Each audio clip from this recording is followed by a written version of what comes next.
मैं इस समय रानापुर में हूँ और गौरवान्वित महसूस कर रहा हूँ कि आज हमारे बीच में मौजूद हैं देश के महान संत आदि सागर जी, अंकलेश्वर परंपरा के चतुर्थ पट्टाचार्य।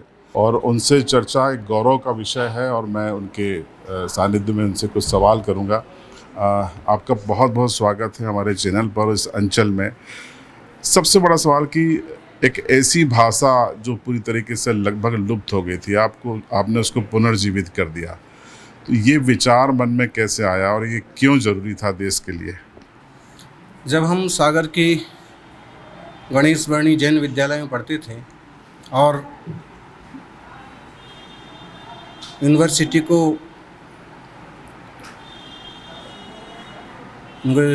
में प्रवेश हुआ था, तभी हमारे हाथ में कुछ ऐसे शास्त्र आए जिनकी भाषा प्राकृत थी। तो प्राकृत भाषा को देख कर के हमको ऐसे लगा कि इसमें तो बुंदेलखंडी के बहुत सारे शब्द हैं, इसमें गुजराती के, राजस्थानी के बहुत सारे शब्द हैं। और उस भाषा को पढ़ते गए, बाद में ऐसा मन बना कि अपन इसी भाषा को आगे लाने का प्रयास करें। और उसके बाद उस प्राकृत भाषा जो हमारे देश की, दुनिया की प्राचीनतम भाषा है और जिसमें आज भी 20,000 से ज़्यादा पांडुलिपियाँ विद्यमान हैं और जिसके सैकड़ों शास्त्र विद्यमान हैं, लेकिन इसको जानने वाले विद्वान बहुत कम हो गए थे। तो एक तरह की क्रांति हुई इन 25 सालों में। बहुत सारे मुनि, बहुत सारे आचार्य, बहुत सारे विद्वान इस दिशा में काम करने लगे और एक भाषा जो लुप्त हो रही थी वह प्रकाश में आई। प्रधानमंत्री ने भी उसको क्लासिकल लैंग्वेज घोषित करके बहुत बड़ा काम किया है। तो देखते देखते, सुनते सुनते ऐसा मानस बना कि इस दिशा में काम करना चाहिए। इसमें बहुत सारा अध्यात्म भरा हुआ है, इसमें भारतीय संस्कृति के बहुत सारे तत्व विद्यमान हैं और इसमें देश की प्रत्येक प्रदेश की बोली और भाषाओं के शब्द मौजूद हैं। ऐसे में ये प्राचीनतम भाषा सामने आए और इस मानस को लेकर के इस पर काम किया और आज बहुत अच्छे स्तर पर हैं। आज हम इंग्लिश में जैसे पुस्तक है, मूलतः ये प्राकृत में हमने लिखी, फिर इसका हिंदी अनुवाद हुआ और हमारे संघ की संपन्नमती माता जी ने इंग्लिश में उसका अनुवाद किया। तो 4 भाषाओं में पुस्तक है और ये पुस्तक भी जैसे 3-4 भाषाओं में। माने आशय हमारा ये है कि हिंदी, गुजराती, राजस्थानी, देश की जो भाषाएं हैं और अंग्रेजी जिसे लोग इंटरनेशनल लैंग्वेज कहते हैं, उसमें भी हम इस भाषा को परोसने की कोशिश करें। आज के दौर में गुरुजी सबसे बड़ी चीज़ है कि शांति है, साधन है, मनुष्य के पास सब कुछ है, लेकिन शांति नहीं है। क्या कारण है इसका? सुखी होने के लिए बहुत कम खर्च होता है, लेकिन हम कितने सुखी हैं ये दिखाने के लिए बहुत ज़्यादा खर्च होता है और ये दिखाने के चक्कर में आदमी बहुत ज़्यादा परेशान हुआ जा रहा है। अगर हम निजी खुद के लेवल पर सुखी रहना चाहें तो हमें कोई दुखी नहीं कर सकता। हम आज बहुत सुख हैं, बहुत खुश हैं, बहुत आनंदित हैं। हमारे तन पर कपड़ा भी नहीं है, हमारा कोई ख़रीदा हुआ लिया हुआ कोई मकान भी नहीं है। पाँव पाँव चलना है और गांव-गांव जाकर के लोगों को व्यसन मुक्त कराना है, लोगों को एक आनंदमय जीवन जीना सिखाना है, जबकि खुद के पास कुछ नहीं है। फिर भी हम आनंदित हैं क्योंकि आनंद बाहर से नहीं आता है। लोगों ने मानसिकता बना ली कि साधनों से सुख होगा, तो ये इस टाइप की गाड़ी आएगी तो सुखी हो जाएंगे, इस टाइप का घर आएगा तो सुखी हो जाएंगे, 4G का 5G का मोबाइल आएगा तो सुखी हो जाएंगे। वो चीज़ें उसके संकट में और कारण बनती जाती हैं। लेकिन जो प्राप्त है पर्याप्त है, अगर ऐसी धारणा बन जाए तो इंसान कम साधनों में भी ज़्यादा सुखी हो सकता है। प्रभु राम जंगल के 14 वर्षों में एक सीता जी का प्रकरण छोड़ के कभी दुखी नहीं हुए। महावीर स्वामी वो तो तपस्या के लिए निकले थे, हमेशा आनंदित रहे और जहाँ बैठते थे वहाँ शेर और गाय भी एक घाट पर पानी पीने को तत्पर हो जाते थे। ऐसा उनका ओरा था, आभा मंडल था। इसका मतलब है कि लालसा दुखी करती है, संतोष सुखी करता है। आध्यात्मिकता और आधुनिक विज्ञान, इसका मेल कैसे संभव है? क्या यही तनाव की वजह है? आध्यात्मिकता का मतलब है अपने निकट आना और आधुनिक विज्ञान देखें तो तरह तरह के यंत्रों का आविष्कार किया जा रहा है, लेकिन जब विज्ञान की सच्चाई तक हम पहुंचते हैं तो मालूम पड़ता है कि विज्ञान भी कहीं ना कहीं हमें सूक्ष्म तत्वों की खोज करके दे रहा है। ये बात अलग है कि विज्ञान बाहर की यात्रा करा रहा है और वीतराग विज्ञान, अध्यात्म हमें भीतर की यात्रा की सलाह देता है। लेकिन फिर भी जब हम इस माइक्रोफोन को देखते हैं, मोबाइल को देखते हैं, तो हमें मालूम पड़ता है कि हमारी बात भी पकड़ी जाती है, हमारे विचार भी पकड़े जाते हैं। अगर हम कहीं एक ईमेल लिखते हैं तो ईमेल हज़ारों किलोमीटर दूर पहुंचता है। इसका मतलब है कि हम जो कुछ सोचते हैं, जो कुछ बोलते हैं, कहीं ना कहीं रिकॉर्ड हो रहा है और कहीं ना कहीं इसका हमको फल, पुण्य, पाप, सुख दुख मिलने वाला है। तो यंत्रों से हम आधुनिक विज्ञान से सीख सकते हैं कि बहुत ज़्यादा बहिर्मुख बनने में आत्मा का, जीव का भला नहीं है। अंततः अपनी ओर ही मुड़ना पड़ेगा।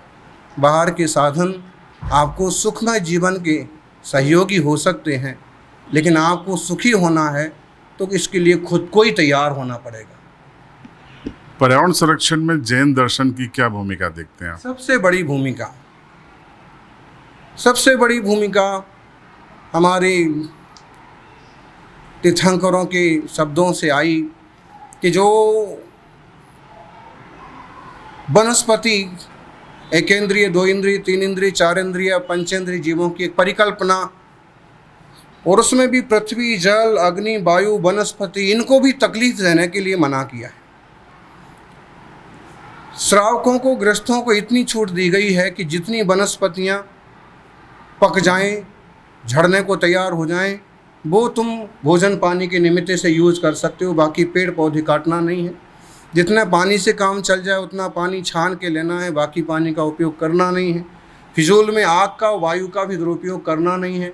मतलब है कि जीव रक्षा के नाम से कहो या पर्यावरण की सुरक्षा के नाम से कहो, कीड़े मकोड़ों को मारने को भी पूरी तरह से निषिद्ध किया है। किसी इंसान का मन दुखे ऐसे वचनों को बोलने का भी निषेध किया है। तो क्लाइमेट चेंज की जो समस्याएं हैं, पर्यावरण सुरक्षा के मामले में जैन दर्शन की बहुत बड़ी भूमिका है। जल, जंगल और ज़मीन सुरक्षित है तो इंसान सुरक्षित है। कीट पतंगे भी ज़रूरी हैं। परसों गांव में प्रवचन हुआ था और यहाँ की सभापति उपस्थित थीं और भी नेता लोग थे। हाँ, तो हमने 2-3 बातें रखी कि अगर कीट पतंगे परागण नहीं करते हैं तो फसलें चौपट हो जाएंगी। बहुत धुआं हम छोड़ते हैं, वायु चौपट हो जाएगी, ऑक्सीजन ख़त्म हो जाएगी। बहुत सारे रसायन का प्रयोग करते हैं, नदियों में हम जहर छोड़ते हैं तो पानी पीने के लिए तरस जाएंगे। नदियों का पानी पी करके आजकल पशु मरने लगे, मतलब है 10-5 साल बाद आदमी भी मरने लग जाएगा। तो ये जिम्मेदारी हम सब की है कि पानी की सुरक्षा करें, वायु की सुरक्षा करें, मिट्टी की सुरक्षा करें। पहले मिट्टी खाने तक के काम आ जाती थी, अब हाथ भी धोते हैं तो हाथ में जलन होने लगती। तो बहुत ज़्यादा मॉडर्न बनना, बहुत ज़्यादा आधुनिक बनना, बहुत ज़्यादा प्लास्टिक का उपयोग, बहुत ज़्यादा रसायन का, खादों का उपयोग बांझ बना देने वाला काम है। इसलिए सावधानी बरतना बहुत ज़रूरी है और इसको हम सभी मिल कर के ही कर सकते हैं, संभाल सकते हैं। हमें जीना है तो हम लोगों को ही इसकी सुरक्षा रखना पड़ेगी। मौजूदा दौर में सबसे बड़ा तनाव समाज का ये है कि जो युवा पीढ़ी है वो भटकाव से गुजर रही है, सोशल मीडिया का दौर है, उनके लिए क्या संदेश है आपका? देखिए, लोग इंद्रियों के गुलाम हैं। गीता जैसे शास्त्रों में, समयसार जैसे शास्त्रों में हमें संबोधन दिया गया है कि इंद्रियों को कंट्रोल करो। ये 5 घोड़े हैं, इन घोड़ों की सवारी, इन घोड़ों की रथ है, रथ का सारथी है मन, और मन और इंद्रियों के नेतृत्व में उस पर विराजित है आत्मा। तो इंद्रियां तुमको दुर्गति में, विषयों, वासनाओं की तरफ ले जाती हैं। अब इस तरह की तो कोई बात हो ही नहीं रही है। अब तो सिर्फ आप मोबाइल खोलो और जो पाप करना है, जो खराब चीज़ देखना है, जो अच्छी चीज़ देखना है, आप बस उंगली हिलाते जाओ। आज भटकाव के साधन ज़्यादा हैं, मार्गदर्शन के साधन कम हो गए। और हम कहें कि मार्गदर्शन करने वाले लोग भी खुद ही भटक रहे। कई बार मार्गदर्शन करने वाले भी पकड़े जाते हैं कि ऐसा कर रहे थे वो, तो वैसा कर रहे थे वो, तो स्थितियां बहुत विचित्र हैं। जब तक हम ईमानदार ना बने, आत्मनिष्ठ ना बने, संस्कृति और संस्कारों के प्रति समर्पित ना हों, तब तक बहुत मुश्किल है। युवाओं से आग्रह है, केवल बाहर की दौड़ से संतोष और तृप्ति होने वाली नहीं है। कितने भी संसाधन मिल जाए, अंततः वो संसाधन दुख के कारण बन जाते हैं। यही पंखा हमको सर्दियों में काटने को दौड़ता है, इसका मतलब साधन सुख के कारण नहीं है। हमारा चिंतन, हमारी सोच सुख का कारण बनती है। इसलिए बहुत मोबाइल के दीवाने बनना। बताइए, आदमी के हाथ में मोबाइल है कि मोबाइल के हाथ में आदमी? आज आदमी मोबाइल का गुलाम है। गांधी जी के 3 बंदर जो काम कर पाए, वो एक मोबाइल ने कर दिया। जब आदमी मोबाइल लेता है तो बुरा नहीं बोलता है, बुरा नहीं सुनता है, और बुरा नहीं देखता है कि कोई गारंटी नहीं। लेकिन वो जब भी जो भी देखेगा, जैसा देखेगा, उसका चित्त वैसा चलेगा, और चित्त वैसा चलेगा और वैसा उसका दुष्परिणाम होगा। इसलिए हमारे यहाँ उपवासों की, व्रतों की परंपरा रही है। युवाओं से कहो, जनता से कहो, एक आग्रह करेंगे कि हफ्ते में 1 दिन का मोबाइल का व्रत करें। दिन भर में आधे घंटे का, 1 घंटे का मोबाइल का व्रत करें। इसको एक तरफ रखेंगे, छुएंगे नहीं घंटे भर। स्थिति ये है कि आजकल माताओं को भी करवा चौथ का व्रत करने की ज़रूरत नहीं है। ये करवा चौथ व्रत की बजाय महीने भर में एक व्रत, 1 दिन के लिए मोबाइल का त्याग का व्रत कर लेना, तो ही पति की उम्र बढ़ जाए। वो 24 घंटे देखती रहती है तो पति को यही लगा रहता है कि पता नहीं किससे बात कर रही है, क्या कर रही है, वैसे ही उसकी। तो ये कुछ ऐसी बातें हैं कि जो गंभीर हैं और जिसे हम सबको समझना होगा, चेतना होगा। एक अंतिम सवाल, मेनका गांधी का एक बयान था जिससे मैं असहमत हूँ, आपने भी सुना होगा। कितना आप उस पर क्या रिएक्शन है आप? मेनका गांधी ने अहिंसा के लिए बहुत काम किया है, लेकिन पिछले कुछ दिनों से काफ़ी वो अस्वस्थ, मानसिक अस्वस्थ जैसे मालूम पड़ रही हैं। मोरपंख जो है नारायण कृष्ण के मुकुट की शोभा बढ़ाता है। मोरपंख जो है मुनियों के हाथ में आता है और चींटी के रक्षा के भी काम आता है। मोरपंख बहुत महत्वपूर्ण है, और कहीं आषाढ़ का महीना या एक समय आता है कि मोर इसे खुद छोड़ देते हैं। उन्हें खुजली चलती है तो कई बार चोंच से पकड़ के खुद ही निकाल देते हैं। जैसे अपन एक समय के बाद बालों में खुजली होती है तो उन्हें कटवाओ, या फिर मुनि होंगे तो केस लॉन्च करेंगे। तो ऐसे ही इस तरह का विलम्ब करना कि 15 लाख मोरों की जान जाती है, और एक साधु के सामने बैठ के कि आप लोगों के कारण से, बिल्कुल गलत है। अगर आपको पता है कि 15 लाख मोर मारे गए हैं तो आप उसके प्रूफ लाओ ना, प्रमाण करो इन लोगों ने इतने मोर मारे। दूसरी बात, मोर राष्ट्रीय पक्षी है। जिन लोगों ने मोरों को मारा है उनको अभी तक कोई सज़ा क्यों नहीं हुई? उन्हें पकड़ा क्यों नहीं गया? उनके ऊपर कोई कार्रवाई क्यों नहीं हुई? जहाँ तक हमारी सोच है या हमने देखा है कि पंख बीने जाते हैं। आदिवासी बंधु, जाट, गुजर जैसे लोग अपने खेतों में से पाटिल पटेल लोग इकट्ठे करते हैं, और फिर वह एक ग्रुप बना रखा है, समझ लीजिए। राजस्थान में कुछ ऐसे श्रावक हैं, जैन लोग हैं कि 25 गांव तक जाएंगे और सबके घर से वो पंख इकट्ठे करेंगे, उनके एवज में उनको। और जयपुर में तो हमारे साथ एक घटना हुई, एकदम बहुत आकर्षक व्यक्तित्व के धनी एक जाट, ऐसी बड़ी सभा लगी हुई थी, 10,000 लोग होंगे, और मंच पर आ गए, इतने सारे पंख उनके हाथ में,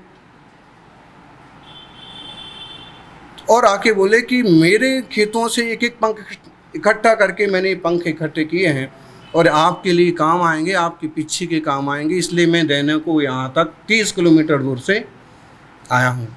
मतलब आज भी लोगों को भी समझता है कि पंख की क्या कीमत है, क्या ज़रूरत है। तो मुनि राजों की पिच्छी में जो पंख होते हैं वो किसी मोर के मारे हुए नहीं होते। जब मोर को मारते हैं, पंख खींचते हैं तो पंख में खून उतर आता है और पंख लगभग 4-5 इंच तक वो लाल हो जाता है। लेकिन जब हमारे पास पंख आते हैं तो उसको एक एक को देखा जाता है, कोई भी पंख लाल नहीं हुआ, लालामी को लिए हुए नहीं होता है, बीने हुए पंख होते हैं। मोरों की रक्षा हो, प्रत्येक जीव की रक्षा हो। अगर ऐसा कहीं हो रहा है तो हमें खोज करना चाहिए कि कौन लोग हैं और किस मकसद से मोरों को मार रहे हैं, और मार भी रहे कि नहीं मार रहे। मार रहे हैं तो एक बहुत बड़ा अपराध है। वो सब चीज़ें मालूम पड़ जाएं, उसके बाद नए कदम उठाए जाएंगे। जैन धर्म राष्ट्र के लिए, समाज के लिए, इंसान के स्वास्थ्य के लिए, मानसिक शांति के लिए क्यों ज़रूरी है? जैन धर्म वस्तुतः प्रकृति का धर्म है, वस्तुनिष्ठ धर्म है। रियली क्या होना चाहिए वो धर्म है। आज हम जैसे देखें कि जैनों में भी खासकर दिगंबर मुनियों की चर्या देखें तो वो वस्त्र आदि भी स्वीकार नहीं करते हैं, हमेशा पद विहार करते हैं, पैदल ही चलते हैं। सारे जैन साधु और कई सारे वैदिक सन्यासी भी पैदल चाल।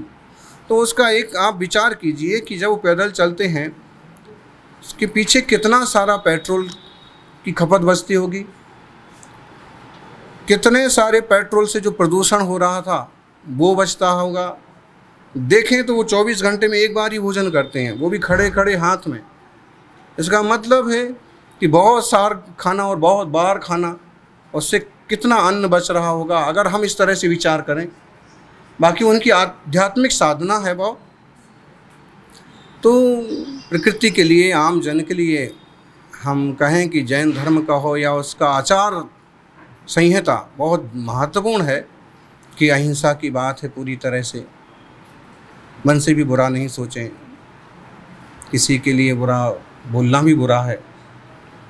सत्य, अचौर्य, ब्रह्मचर्य, कितनी गंदी गंदी चीज़ें समाज में पैदा हो गई। बच्चियां भी सुरक्षित नहीं और छात्राएं भी सुरक्षित नहीं।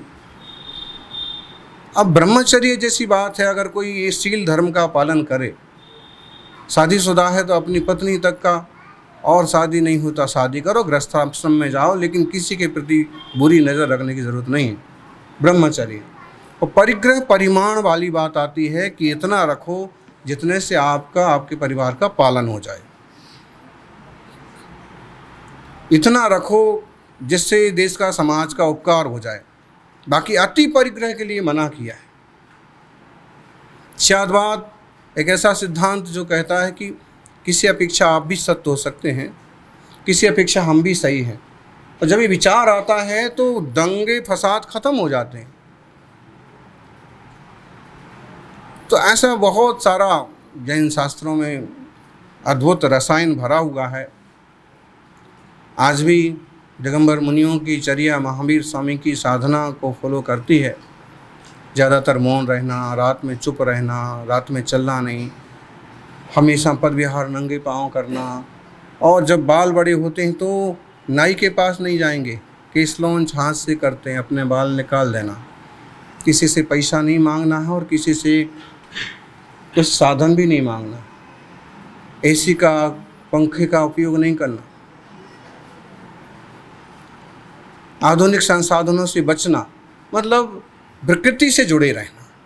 इसका मतलब पिछड़ेपन का प्रतीक नहीं है। हमारे ऋषि मुनि भी कोई ऐसे पिछड़े वर्ग में नहीं आते थे। वो केवल ध्यान से बता देते थे कि क्या सही है क्या गलत है। तो संसाधन अपनी जगह ठीक हैं, बाकी हम प्रकृति से दूरी ना बढ़ाएं, सात्विक जीवन हो, पशु पंछियों का भी हम ख्याल रखें, मनुष्य जाति का भी हम ख्याल रखें, हमसे जितना हो सकता है। अक्सर एक बात बोलते हैं कि हमारे कारण से किसी की आँख में आंसू आता है तो हमारा जीवन व्यर्थ है, और हमारे कारण से किसी के चेहरे पर मुस्कान आती है तो हमारे जीने का कोई अर्थ है। इस तरह का प्रयास अपन सबका हो। जैन धर्म, जन धर्म और खासकर भारतीय संस्कृति विश्व संस्कृति बने, यही मंगल भावना। संलेखना संथारा का पिछले वर्षों कुछ ज़्यादा ही प्रचार प्रसार हुआ है, लेकिन एक मरने की एक साधना है ये। हम ऐसे कह सकते हैं कि रामायण सिखाती है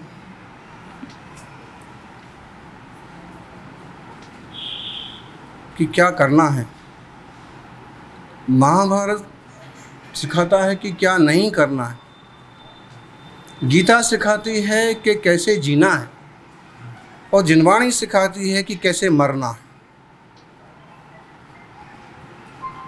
मतलब जीना भी एक कला है, आर्ट ऑफ लिविंग। जीने की अगर कला ज़रूरी है तो मरने की भी तो कला होना चाहिए। हमारे देश में तो ऐसा होता था कि आम लोग भी अगर मरणासन हो गए तो उनको खाट से नीचे उतार देना, गंगा जल उनके मुंह में डालना, उनसे सब चीज़ त्याग करवा देना।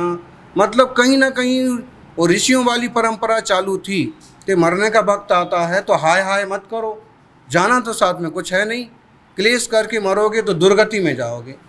इसलिए जब आ ही गया है वक्त तो अन्न जल का धीरे धीरे त्याग कर लो, शरीर के मोह का त्याग कर लो, और धीरे धीरे त्याग करके परमात्मा से एक तान हो करके देह का विसर्जन करना, इसका नाम संलेखना समाधि है।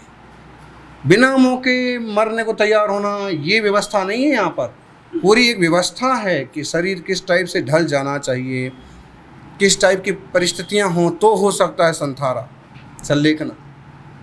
कोई भी आया संलेखना संथारा, ऐसा नहीं है, मजाक नहीं है, ये बहुत बड़ी साधना है, बहुत बड़ा वैज्ञानिक प्रयोग है। जब हमें रवाना होना ही है तो अपने होश में क्यों ना जाएं, बेहोशी में मरे, कहाँ गए, क्या हुआ पता ही नहीं पड़ा। होश में जीना और होश में मरना, ये सिखाता है जैन धर्म।